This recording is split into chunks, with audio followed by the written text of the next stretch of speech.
During the time of the judges, there was a famine in the land of Judah. So a man from Bethlehem in Judah went to live as a resident foreigner in the region of Moab, along with his wife and 2 sons. Now the man's name was Elimelech, his wife was Naomi, and his 2 sons were Mahlon and Kilion. They were of the clan of Ephrath from Bethlehem in Judah. They entered the region of Moab and settled there. Some time later, Naomi's husband Elimelech died, so she and her 2 sons were left alone. Both her sons married Moabite women. One was named Orpah and the other Ruth, and they continued to live there about 10 years. Then Naomi's 2 sons, Mahlon and Kilion, also died.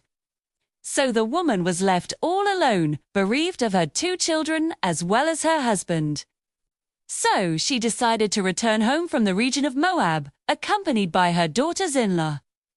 Because while she was living in Moab, she had heard that the Lord had shown concern for his people, reversing the famine by providing abundant crops. Now, as she and her 2 daughters-in-law began to leave the place where she had been living to return to the land of Judah, Naomi said to her 2 daughters-in-law, "Listen to me. Each of you should return to your mother's home. May the Lord show you the same kind of devotion that you have shown to your deceased husbands and to me. May the Lord enable each of you to find security in the home of a new husband." Then she kissed them goodbye, and they wept loudly. But Boaz said to her, "No, we will return with you to your people." But Naomi replied, "Go back home, my daughters. There is no reason for you to return to Judah with me. I am no longer capable of giving birth to sons who might become your husbands. Go back home, my daughters, for I am too old to get married again. Even if I thought that there was hope that I could get married tonight and conceive sons, surely you would not want to wait until they were old enough to marry. Surely you would not remain unmarried all that time. No, my daughters, you must not return with me, for my intense suffering is too much for you to bear, for the Lord is afflicting me." Again, they wept loudly. Then Orpah kissed her mother-in-law goodbye, but Ruth clung tightly to her. So Naomi said, "Look, your sister-in-law is returning to her people and to her God. Follow your sister-in-law back home." But Ruth replied, "Stop urging me to abandon you. For wherever you go, I will go. Wherever you live, I will live. Your people will become my people, and your God will become my God. Wherever you die, I will die, and there I will be buried. May the Lord punish me severely if I do not keep my promise. Only death will be able to separate me from you."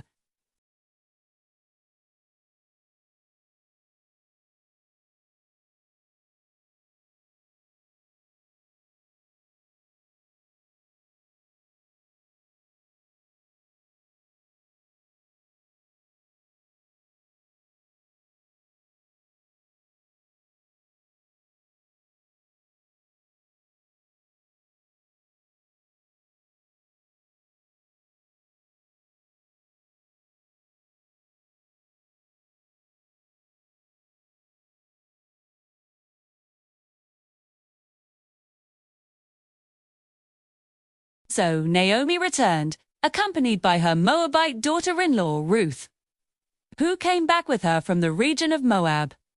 Now they arrived in Bethlehem at the beginning of the barley harvest. Now Naomi had a relative on her husband's side of the family named Boaz. He was a wealthy, prominent man from the clan of Elimelech. One day Ruth the Moabite said to Naomi, "Let me go to the fields so I can gather grain behind whoever permits me to do so." Naomi replied, "You may go, my daughter."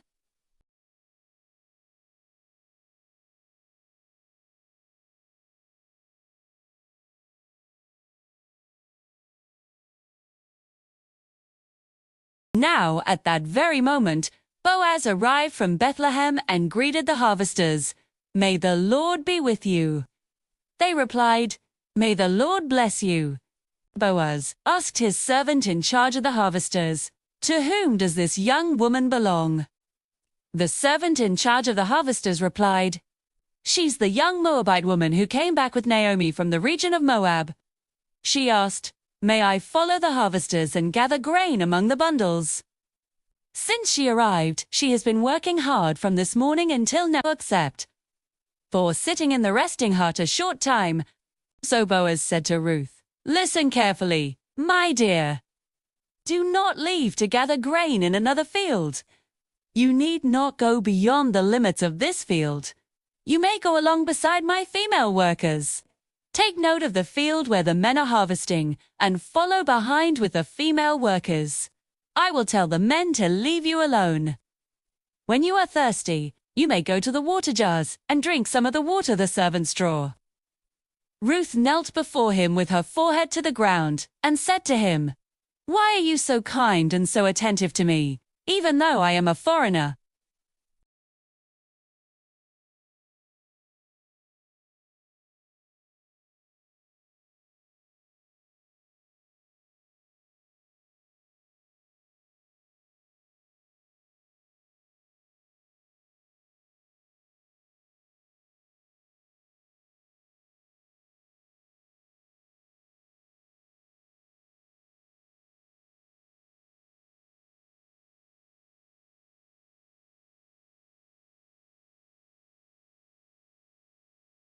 Later, during the mealtime, Boaz said to her, "Come here and have some food. Dip your bread in the vinegar." So she sat down beside the harvesters. Then he handed her some roasted grain. She ate until she was full and saved the rest.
Day.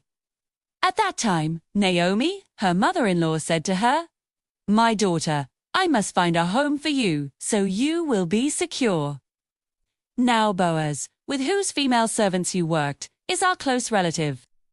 Look, tonight he is winnowing barley at the threshing floor. So bathe yourself, rub on some perfumed oil, and get dressed up. Then go down to the threshing floor. But don't let the man know you're there until he finishes his meal. When he gets ready to go to sleep, take careful notice of the place where he lies down. Then go, uncover his legs, and lie down beside him. He will tell you what you should do. Ruth replied to Naomi, "I will do everything you have told me to do." So she went down to the threshing floor and did everything her mother-in-law had instructed her to do. When Boaz had finished his meal and was feeling satisfied, he lay down to sleep at the far end of the grain heap. Then Ruth crept up quietly, uncovered his legs, and lay down beside him. In the middle of the night, he was startled and turned over.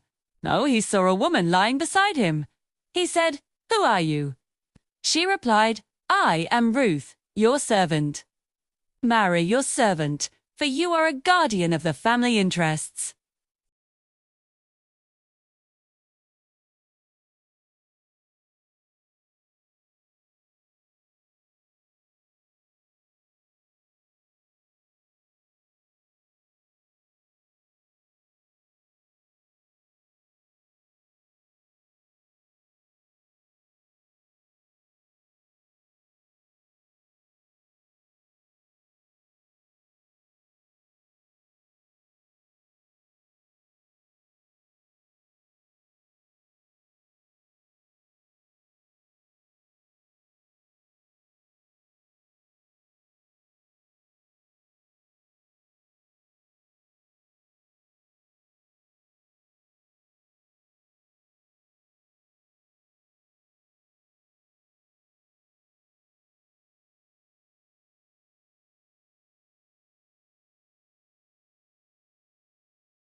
Then he said, "Hold out the shawl you are wearing and grip it tightly."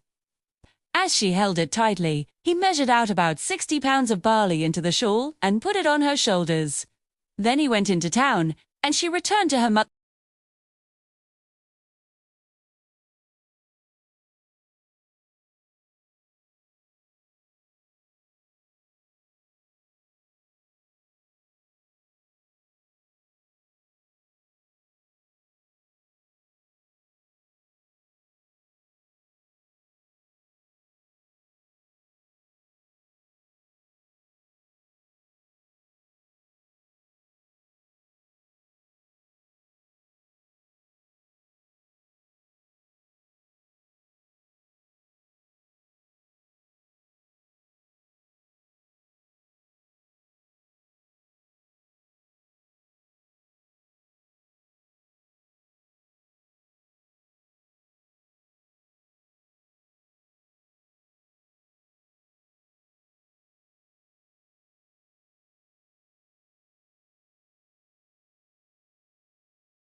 Thing. Boaz said to the leaders and all the people, "You are witnesses today that I have acquired from Naomi all that belonged to Elimelech, Kilion, and Mahlon. I have also acquired Ruth the Moabite, the wife of Mahlon, as my wife to raise up a descendant who will inherit his property, so the name of the deceased might not disappear from among his relatives and from his village. You are witnesses today."